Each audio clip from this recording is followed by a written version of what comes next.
When my daughter-in-law told me to leave, I smiled instead of crying. I want you to understand something before I say anything else. I am not a bitter woman. I am 68 years old, and I have buried a husband, raised a son, and folded more laundry than I can count. I have learned, slowly, painfully, that tears do not always come at the moment they should. Sometimes they wait. Sometimes they hide inside you for years, folded up small, like an old letter you are afraid to open. That evening, standing in the kitchen I had cooked in for 11 years, my daughter-in-law Emily looked at me with tired eyes and said the words I had been dreading since the day my husband died. "Maybe it's time you found your own place, Eleanor." Her voice was not cruel. That is the strange part.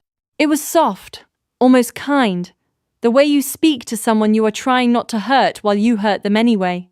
This is the story of how I almost lost my family, and how, in the end, I found them again. In a way I never expected. I ask you to walk with me slowly, because that is how this story happened. Slowly, one quiet wound at a time. I did not argue. I did not cry.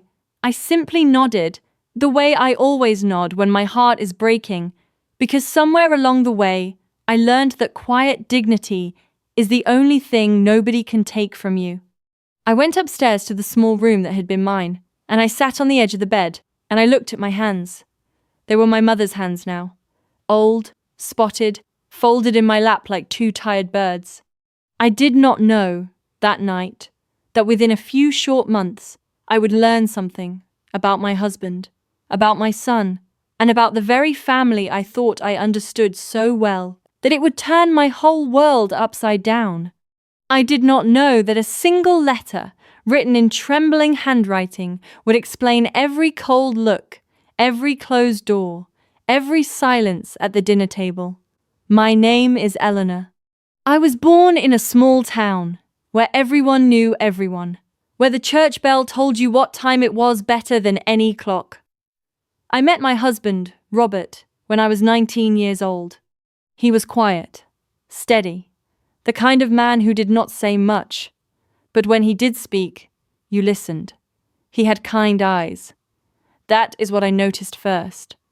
Kind eyes and hands that were always a little rough from work. We married young, the way people did back then. We did not have much. A small rented house, a second-hand table, 2 mismatched chairs. But we had each other, and somehow that felt like enough. Robert worked long hours at the mill, and I took in sewing to help make ends meet.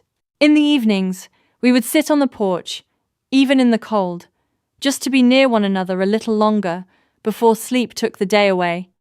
Our son, David, was born 3 years into our marriage. I remember holding him for the first time, this small, warm weight in my arms, and thinking that my whole life had led to this one moment. Robert cried when he saw him. My husband, who never showed much emotion, wept quietly in the hospital hallway, and I loved him more in that moment than I ever had before. We raised David with simple values: honesty, hard work, kindness to strangers. We did not have money for fancy things, but we gave him what we could. Every Sunday, the 3 of us walked to church together, David between us, holding both our hands, swinging a little with each step. Those were good years, quiet years, the kind of years you do not appreciate until they are gone. David grew into a thoughtful young man. He studied hard, went to a good university 2 towns over, and came home during the holidays smelling of textbooks and cold bus rides. Robert was proud of him in a way he never quite knew how to say out loud. He would just nod when David talked about his classes, and later, when I was alone with Robert in the kitchen, he would say quietly, "Our boy is going to do something with his life, Eleanor." And I believed him. It was during his final year of university that David met Emily. He brought her home for the first time on a cold November evening, and I remember watching her step through our front door, brushing snow from her coat, looking a little nervous. She was polite. She complimented my cooking, though I could tell she barely touched her plate, too anxious to eat. I liked her immediately. She had a gentle way about her, a careful kindness. as if she had learned early in life to tread softly around other people's feelings. Emily's own family, I would learn later, had been through hard times. Her father had lost his small business years before she was born, and though she rarely spoke of it, I sensed there was a quiet sadness in her about her family's past, something she carried but did not discuss. I did not push. I have always believed that people share their pain when they are ready, not when you ask for it. David and Emily married 2 years later, in a small ceremony, in the same church where Robert and I had exchanged our own vows decades before. I remember standing at the back, watching my son take Emily's hands, and feeling that particular ache that comes when you realize your child now belongs, in part, to someone else. It is not jealousy, not exactly. It is more like watching a bird you raised finally learn to fly somewhere you cannot follow. For the first years of their marriage, things were easy between us. Emily and I would talk on the phone about small things, recipes, the weather, funny things the neighbors had done. When their daughter, Lily, was born, and later their son, Sam, I felt useful again, in a way I had not felt since David left for university. I would babysit on weekends. I would bring soup when someone was sick. I felt, for those years, like a real part of their family, not just David's mother, but Emily's friend too. Then Robert got sick. It happened slowly, the way these things often do. First, it was just tiredness, which we blamed on his age. Then it was the cough that would not go away. By the time the doctors found the cancer, it had already spread too far to fight properly. I remember sitting in that small examination room, holding Robert's hand, listening to a doctor explain, in the gentlest voice he could manage, that we did not have much time left together. We had 8 more months. I think of them now as both the hardest and the most precious months of my life. Robert grew weaker every week, but his spirit, somehow, grew quieter and gentler, as if he was slowly setting down all the things that used to weigh on him. We talked more in those final months than we had in years. We remembered our wedding day. We remembered David as a baby. We laughed about small, silly things, the way you do when you are trying not to think about the ending that is coming. There was one thing, though, that I noticed during those final months. Something I did not understand at the time. Robert would sometimes grow very quiet, staring at the wall, his hands trembling slightly, as though he wanted to say something and could not find the courage. Once, near the end, he took my hand and said, "Eleanor, there is something I should tell you." But then a coughing fit took him, and by the time it passed, the nurse had come in, and the moment slipped away. I did not think much of it then. I thought it was just the sickness, the way it sometimes made him confused, made him reach for thoughts that were not fully there. He passed away on a quiet morning in early spring, with David on one side of the bed and me on the other.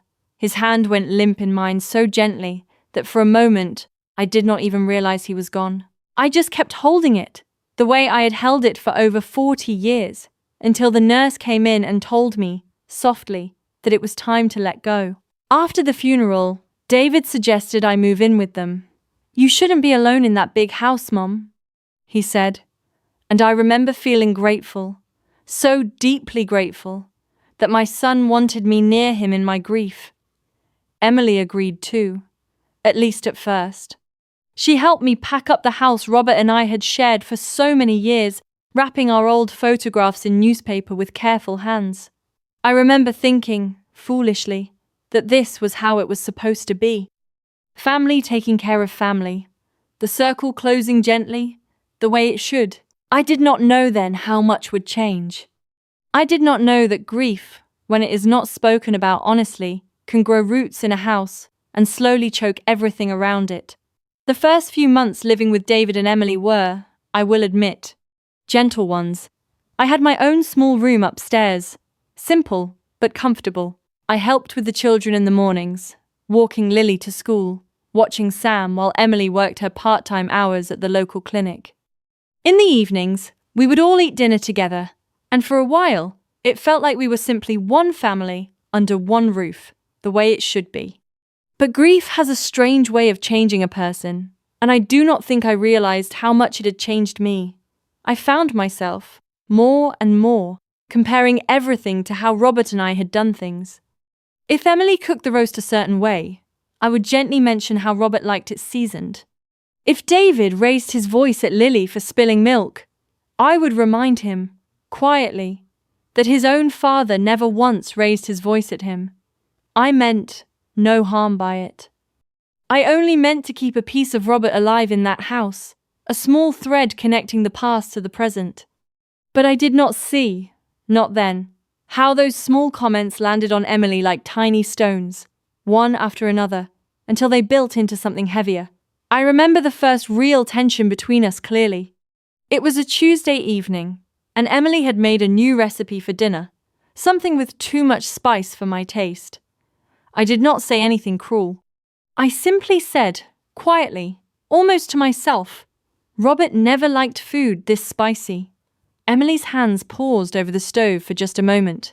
She did not turn around. But I saw her shoulders tighten, just slightly, the way a person's shoulders tighten when they are holding something in. I'm not cooking for Robert, Eleanor, she said softly. I'm cooking for my family. I remember feeling stung by that, though I understood, even then, that she was not entirely wrong. It was her house, her kitchen, her family, in the way that mattered most, the day-to-day way, the way that does not depend on old memories but on who shows up every single day. I apologized, and she accepted it kindly enough, and we moved past it. But it was the first small crack in something that had once felt solid. There were other moments like that, small ones, the kind that do not seem important on their own, but that stack up quietly, like dishes left too long in the sink. I would offer advice about the children that Emily had not asked for. I would rearrange the kitchen cupboards the way I liked them, without thinking to ask if that disrupted her own system. I would tell stories about David's childhood at the dinner table, stories that made David smile with nostalgia, but that seemed to make Emily grow quiet, as though she were being reminded, again and again, that she had married into a family with a history she was not truly part of. I want to be honest with you now, because honesty is the only gift I have left to give in telling this story. I do not think Emily was wrong to feel the way she felt. I had, without meaning to, made myself the center of a household that was not mine to center. I had confused missing my husband with needing to control the small details of my son's home. It took me a long time to understand that. Perhaps too long. David, for his part, was caught in the middle, the way children so often are when their mother and their wife do not quite understand each other. He loved us both. He did not want to hurt either of us. So he did what many men do in that position. He said very little. He would come home from work, sense the tension hanging in the air like fog, and simply retreat into silence, hoping it would pass on its own. I remember one evening, after Emily had gone up to check on the children, David sat with me at the kitchen table and said, quietly, "Mum, can you try to let Emily run her own house?" It was a gentle request, but it cut me deeper than he probably knew. "I am trying, David," I said. "I only want to help." "I know," he said, "but sometimes help feels like control, even when it isn't meant that way." I did not fully understand what he meant that night. I understand it now, looking back, with the kind of clarity that only comes with time and distance. I was not trying to control anyone. I was trying to hold on to something. Robert, our old life, the version of myself that still had a husband, a home, a purpose that belonged only to me. But holding on too tightly to the past can make you a stranger in the present. And that is exactly what I had become in that house. The tension grew slowly over the following year. Emily became quieter around me, more careful with her words, the way you speak to someone you are trying not to argue with, rather than someone you feel close to. I began spending more time alone in my room, telling myself it was to give them privacy, though, if I am honest, it was also because I no longer felt fully welcome downstairs. There was one evening I will never forget. Lily, who was 7 at the time, came to me crying because Emily had told her no dessert after she refused to eat her vegetables. Without thinking, I quietly gave Lily a small piece of chocolate from my room, telling her it would be our little secret. It seemed harmless to me at the time, a small kindness from a grandmother to a grandchild. But when Emily found out, later that night, I saw something in her face I had not seen before. Not anger, exactly. Something closer to exhaustion. The exhaustion of a mother whose authority keeps being quietly undermined in her own home. "Eleanor," she said, her voice trembling slightly, "when I say no to my children, I need that to mean no. Even from you. Especially from you." I apologized again. I meant it too. But apologies, I was learning. Do not erase patterns. They only pause them for a while, before old habits creep back in, the way water always finds its way back to the same crack in the ground. Around this time, I began noticing something else. Something that confused and hurt me in a way I could not quite explain. David started pulling away from me too. Not in cruel ways. He was never cruel. Quote, "But he began speaking to me more carefully, more formally, as though he were managing a delicate situation rather than simply talking to his mother. He stopped telling me small stories about his day, the way he used to. He stopped asking my opinion about things. It felt as though a door that had always been open between us was slowly, quietly closing. I did not understand it then, but there was something else happening beneath the surface of all this daily tension, something neither David nor I fully understood ourselves. It had to do with Robert, with something my husband had carried silently for many years, something that had shaped David's childhood in ways I never fully grasped until much later. One night, unable to sleep, I overheard Emily and David talking quietly in their bedroom, their voices low but carrying faintly down the hallway. I was not trying to listen. I want you to believe that. I was simply passing by on my way to the bathroom when I heard my own name spoken in a tone that made me stop. "I love your mother," Emily was saying. "I really do. But David, I feel like I am always competing with a ghost in my own house, with your father, with the way things used to be. I don't know how to make this work anymore." There was a long silence. Then I heard David's voice, quieter than I had ever heard it. "I know. I don't know how to fix it either. There are things about my father, about our family that I don't even understand myself." I stood frozen in the hallway, my heart pounding, my hand pressed against the cool wall. What did he mean? What things did he not understand?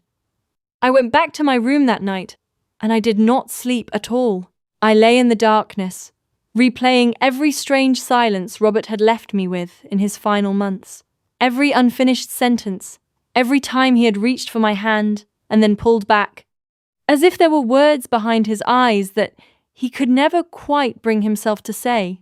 I did not know yet what I would find, but I knew, somehow, deep in my chest, that something was coming, something that had been buried for a very long time.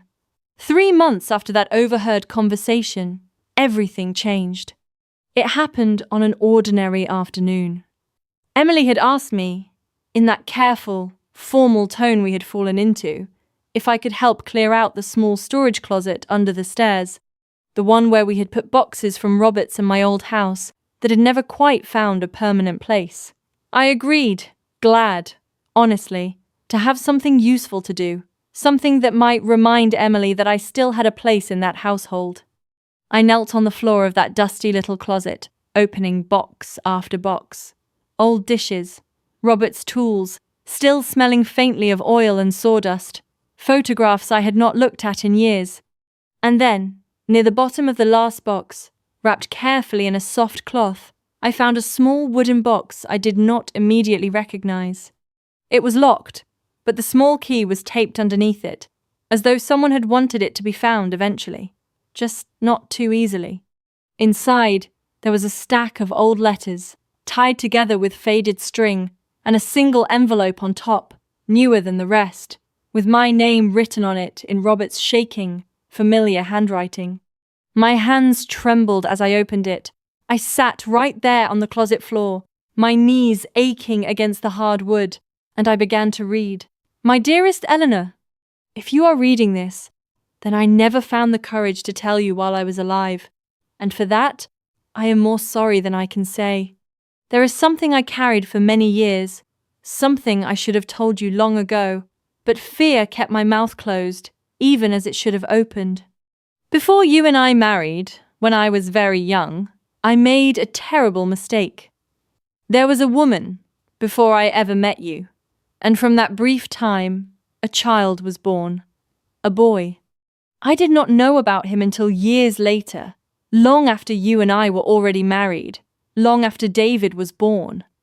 By the time I learned the truth, I was too afraid, too ashamed to tell you. I told myself that silence protected our family. I told myself that silence protected David, that it would only hurt him to know he had a brother he never met, a half-brother born from a mistake I made before I ever loved you. But silence, Eleanor, does not protect anyone. It only delays the pain, and sometimes it makes that pain heavier when it finally arrives. I helped that boy, quietly, from a distance, for many years, financially, when I could. I never told him who I was to him fully, though I believe, in his heart, he came to suspect it. His name is Thomas. He is only 2 years older than David. And Eleanor, this is the part I am most ashamed of. I let this secret shape how I treated our son, without ever meaning to. I was so afraid of David ever learning the truth, so afraid of losing his respect, that I became distant with him in ways I did not understand myself. I was not distant because I loved him less. I was distant because guilt makes cowards of even good men. I do not ask you to forgive me before you have had time to feel whatever you need to feel. I only ask that you know the truth now, because I believe truth, even late, even painful, is better than the silence I chose for far too long. There is a letter for David as well, in this same box, if you feel he.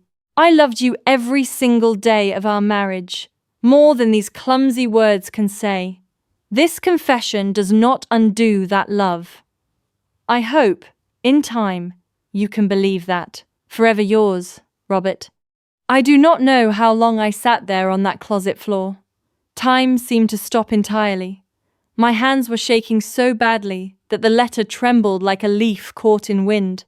40 years of marriage, and there had been a secret this large, this heavy, hidden beneath all of it, all along. I felt many things at once, and I want to describe them honestly, because I think that is the only way this story is worth telling.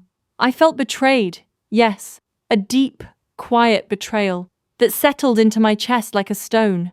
I felt confused, trying to reconcile the gentle, honest man I had loved for 40 years with this hidden chapter of his life.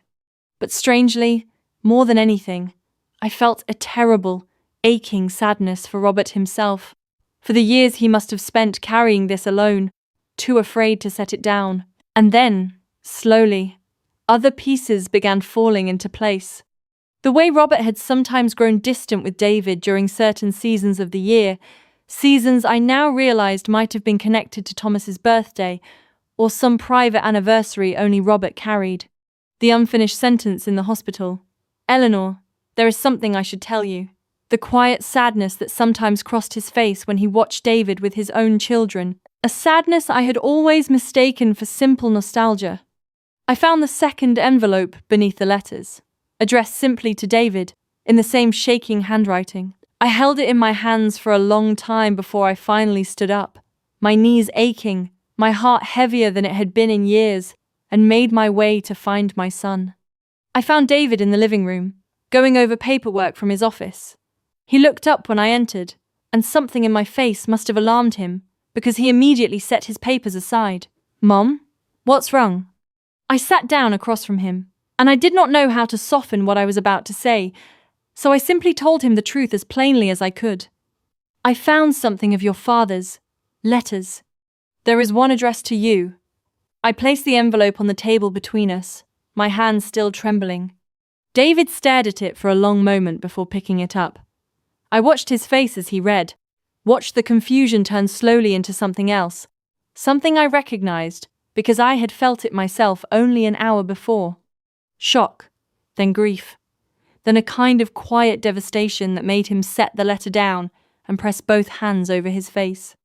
"I have a brother," he said finally, his voice muffled behind his hands. "All this time, I have a brother, and Dad never told either of us." We sat together in silence for a long while. Two people who had loved the same man, both learning in the same afternoon that they had never fully known him. Emily came home partway through that silence, and seeing our faces, she quietly sat down beside David without asking questions, simply placing her hand over his. It was the first time in many months I had seen her reach for him so instinctively, so without hesitation, and something in my chest ached at the sight of it, a strange mixture of relief and sorrow. "There's more," David said quietly, looking up at me. "Dad wrote that he was distant with me sometimes because of guilt. Mum, do you remember when I was around 10, 11 years old, and Dad barely spoke to me for weeks? I always thought I had done something wrong. I spent years thinking I had disappointed him somehow. I remembered that time. I remembered David's small, confused face during those weeks, asking me quietly why his father seemed so far away. I had never known the real reason either. I had simply told David, at the time, that his father was tired from work, that it was not about him at all. I had believed that myself, back then. I had not known I was covering for a wound none of us understood. "He wasn't disappointed in you," I said softly, reaching for David's hand. "He was ashamed of himself. There's a difference, David, a very big difference." That night, after the children were asleep, the three of us sat together at the kitchen table for hours, talking more honestly than we had in years. Emily, gently, admitted her own frustrations from the past year, the feeling of always competing with memories she could not touch, the exhaustion of trying to build her own home in the shadow of a marriage she could never fully understand from the outside. I listened, really listened, without defending myself the way I might have a year before. "I think," Emily said quietly, near the end of that long night, "your father's secret explains something I never understood about this family. There's always been this quiet sadness underneath everything, even the happy moments. I used to think it was just how your family was. Now I think maybe it was grief, hiding where none of us could see it." I sat with that thought, long after everyone else had gone to bed. Grief, hiding where none of us could see it. Robert's grief over a son he could never fully claim. David's confusion over a father who loved him but sometimes could not show it. My own grief, layered now with this strange new sorrow, for a husband I thought I had known completely. I did not sleep much that night. I kept thinking of Thomas, a man I had never met, a stranger who was somehow family, who had grown up without ever fully knowing his father, the same father who had raised David just a few towns away. I wondered what kind of man he had become. I wondered if he knew the truth about who Robert really was to him. I wondered if he was still alive, still somewhere out there, carrying his own version of this same quiet, complicated grief. By morning, I had made a decision. I would find him.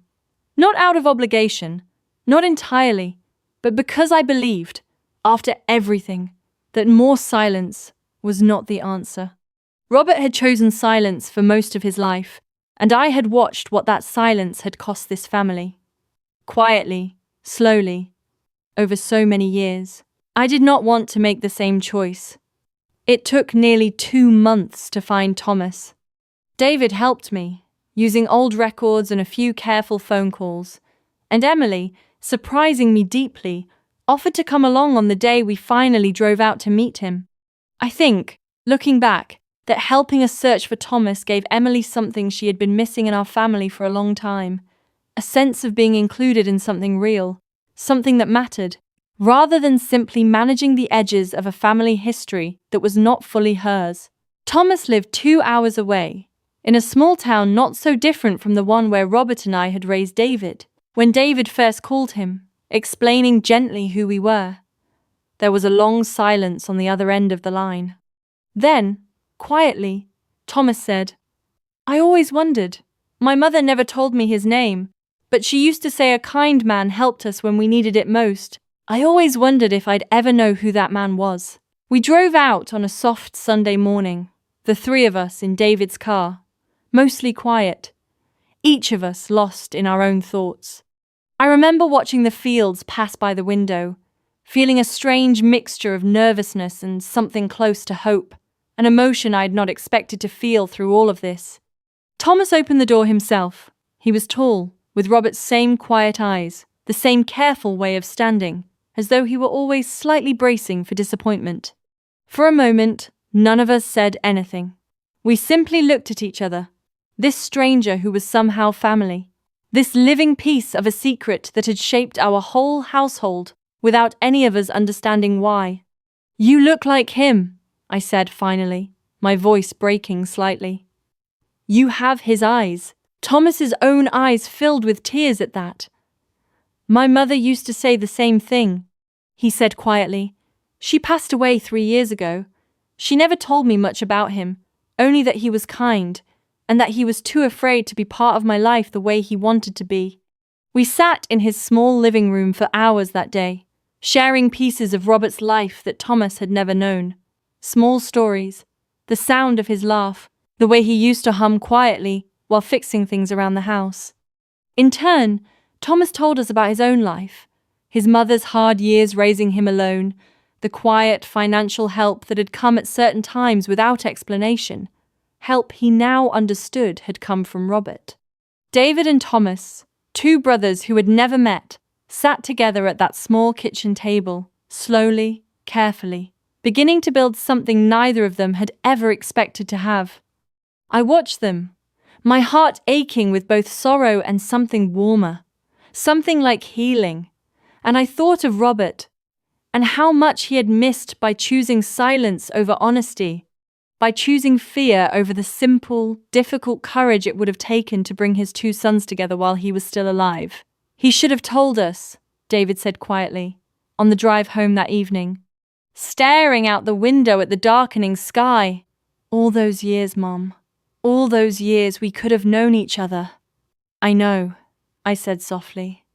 "But David, I have thought about this a great deal these past weeks, and I think your father's silence came from love, even though it was the wrong kind of love. Misguided, cowardly, even, but not cruel. He was afraid of losing you, afraid of losing me, afraid of hurting all of us. Fear made him choose the wrong path. But it was still, in its broken way, love." Emily, sitting quietly in the back seat, spoke up then, her voice gentle. "I think that's what happened in our house too, this past year. Not the same secret, obviously, but the same kind of fear. Eleanor was afraid of losing her place in the family after Robert died. I was afraid of losing